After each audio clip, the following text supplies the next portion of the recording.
The blizzard tore through Colorado that bitter December night in 1892 like a vengeful spirit from the Rockies. Amelia Caldwell stood at her kitchen window, staring out at the swirling white void that was swallowing her 8,000-acre spread hole.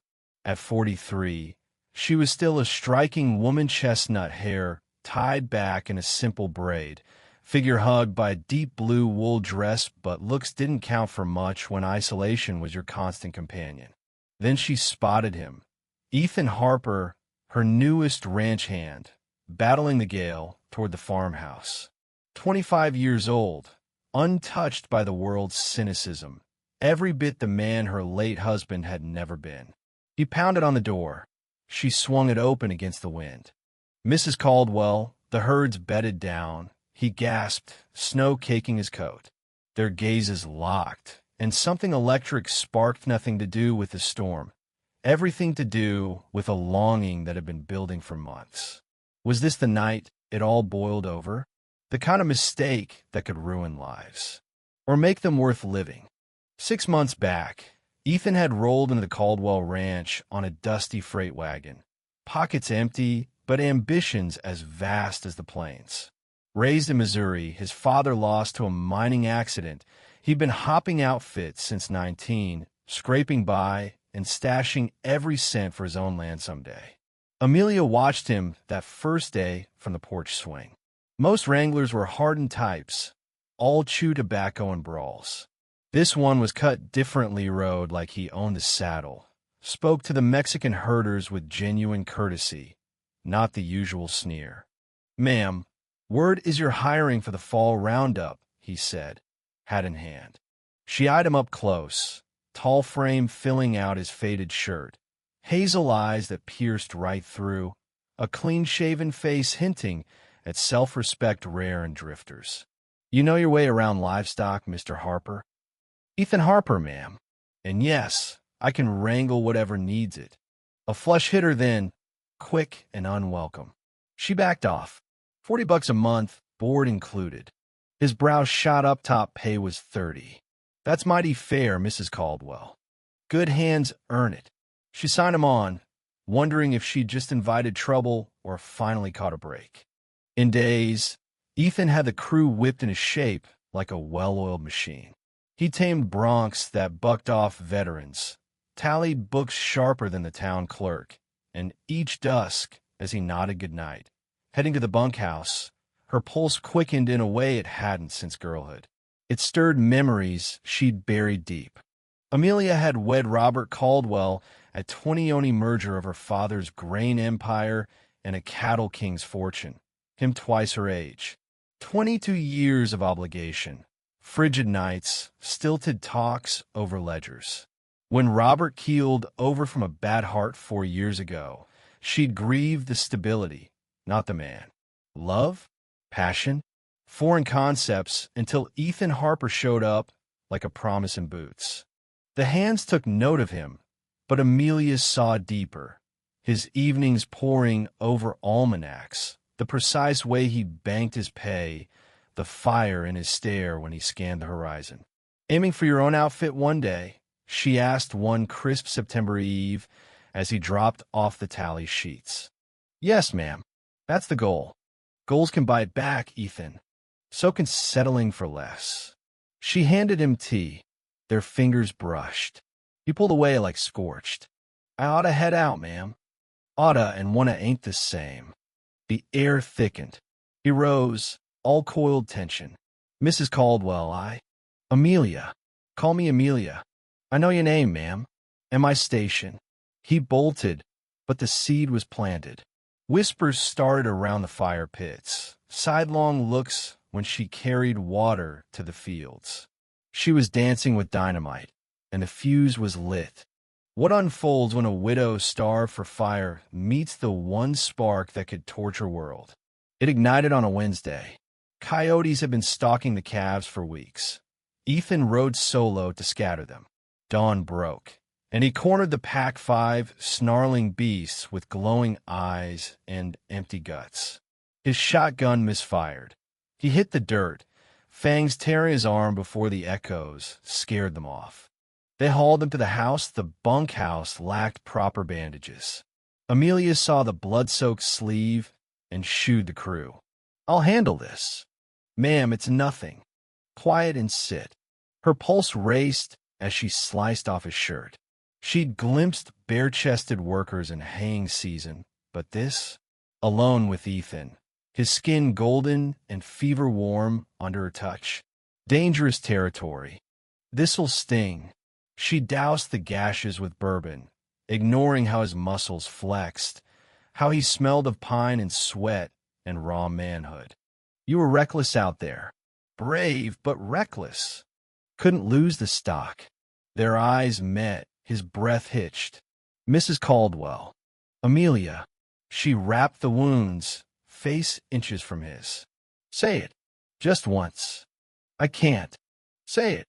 "Amelia." It hung like thunder. Ripples spread. She finished, hand lingering on his chest, feeling his heart thunder. "Your trouble, Ethan Harper." "No, ma'am." "You are." He stood, wounds forgotten, inches apart. Her palms stayed put, both panted. "The boys are gossiping. I hear him. Reverend Hayes pulled me aside on Sunday, asked if I was minding boundaries with the boss lady, and told him to tend his flock." Ethan grinned, lighting up like dawn. "That's my woman. My woman." Her legs wobbled. "I should be able to send you packing before the town, choose us up." "Probably. But you won't." "Why's that?" "'Cause you're tired of empty, and I'm the first real thing in ages." She retreated, adjusting her apron with shaky hands. "Rest up. That's an order." She fled upstairs, tears for a loveless marriage, a wasted youth, the decent man below who'd walk away if she asked, and the fool in her who wouldn't. That night, dreams swirled. Coyote snarls, tender strokes, her name whispered like gospel. Waking, she knew doom was sealed. The question, redemption or ruin? The blizzard descended like divine wrath. Amelia had dispatched the hands to town earlier, save Ethan, who lingered for barn chores. The cook, Mrs. Lopez, had gone to her ailing sister the prior day. They were isolated. She ignored it while fixing supper for one, tuning out the wind's howl, pretending she wasn't straining for his boot steps. When the knock came, her breath caught. "Heard safe, ma'am, but this blow's fierce." Snow dusted him like frost. His lips tinged blue. "Get in, thaw by the stove." She poured coffee, laced with rye, hands busy to hide the tremble. He warmed by the flames, vapor rising from his damp gear. "You'll catch death in those wet clothes," she blurted, then cursed inwardly. "I'll manage." But his voice softened. "Amelia." The gale rattled panes. Logs crackled. They sat opposite, decorum intact, but tension crackled like lightning. "Tell me about Missouri. Your kin." "Not much story. Pa gone in 73, cave in. Ma followed from grief. On my own at 17. That's why I ain't. Why I've waited." "Waited for what?" "The right one."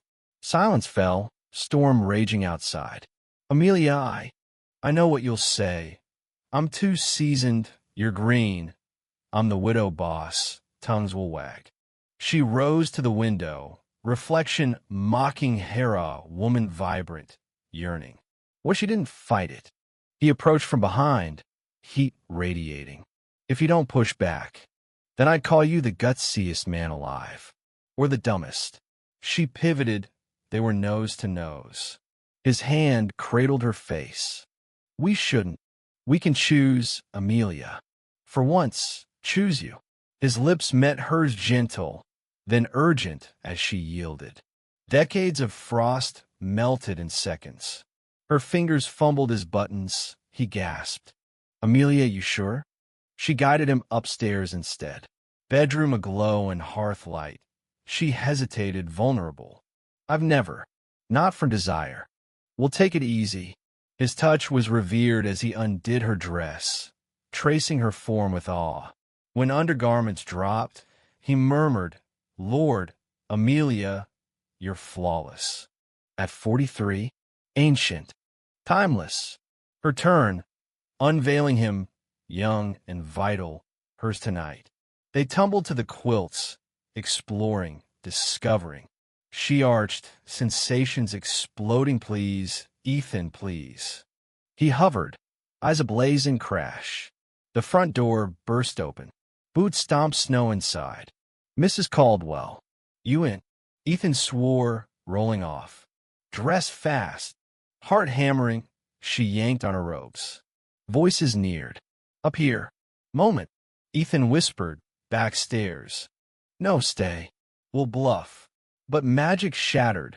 Reality flooded. Sheriff Dawson wasn't alone. Reverend Hayes loomed, brushing flakes from his overcoat, eyes sharp as knives scanning her tousled state. Evening, Mrs. Caldwell. Bridge flooded. Saw your lights. Mind if we hole up? Of course. Voice strained. Ethan emerged from the hall, buttoned but rumpled. Sheriff, Reverend. Dawson's brow furrowed. Harper? Odd hour for the main house. Horses spooked. Mrs. Caldwell offered tea while I waited. Lie hung thin. Reverend Hayes scowled, gaze darting. How neighborly. In the parlor, Hayes cornered her while Ethan chatted with Dawson in the kitchen. I'm worried for you, Amelia. Alone with rough company, it's unseemly. I'm managing fine. Appearances count. Reputation. Talk's brewing. About you and that pup. Favoritism, extra pay. Ethan's top notch. Earns it. Sure, but a woman you're standing, unattached, doting on a boy near half your years. He's 25. I'm 43. Hardly half.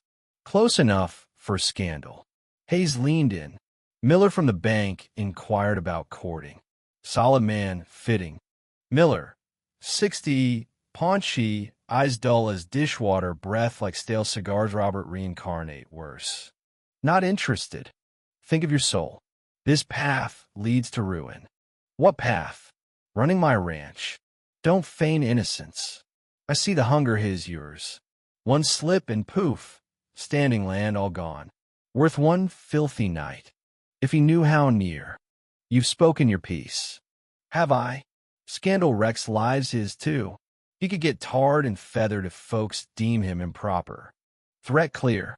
In the kitchen, mundane talk mocked their stolen bliss. As dawn broke, storm easing, they departed. Dawson is polite. Hayes is judgmental. Ethan surfaced. I gotta go. No. You heard. If I linger, you're done. If you bolt, they win. And if I stay, you lose it all. He clasped her hands. What almost was. It shifted everything. Nodded. It had. But forward? Perilous. Spring dragged into Colorado that year. By May, meadows bloomed, but Amelia's world grayed. Ethan vanished on a rainy April morn, weeks after Sheriff Dawson relayed community concerns about the unseemly bond at Caldwell Ranch. No charges, just hints. Ethan had best seek work elsewhere. She raged, vowed to blacklist gossipers, but Ethan chose them. Won't drag you down, he said, saddling up. You deserve more than this mess, more than me. She watched him fade in a mist, then nothing. A month on, she accepted Banker Miller's ring. Not passion she tasted its price. Not love gone forever, but for calm for fitting the mold. Wedding set for July. Yet tonight, porch swinging as sunset gilded the peaks in Ethan's IQ, a letter came. No sender, just her name in his script. Amelia, wrangling in Idaho now. Scraped enough for a down payment on a spread modest, but mine. Think of you constantly. Do you me? Every. She clutched it, indulging in could-have beens. Tomorrow, she'd reply. The engagement, the vows, forget her, wed young and free. But tonight, she savored being seen as Amelia Raw, desired. And sometimes that echo sufficed. Or did it? As weeks blurred, Miller's droning visits grated. Wedding prep felt like chains. One eve, staring at Ethan's note, fire ignited. Why settle again? Why let prudes dictate? She penned Miller, engagement off, packed essentials, saddled her mare at dawn, rode west, heart pounding. Idaho's vast, but she'd find him.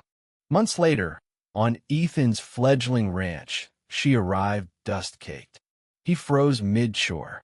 Amelia, society be damned. I choose us. He pulled her close. About time. They built together, scandal be hanged. Love won. What do you think? Drop a comment below. Was Amelia right to defy the norms, or should she have played it safe? Share your stance, team passion, or team tradition. Let's debate.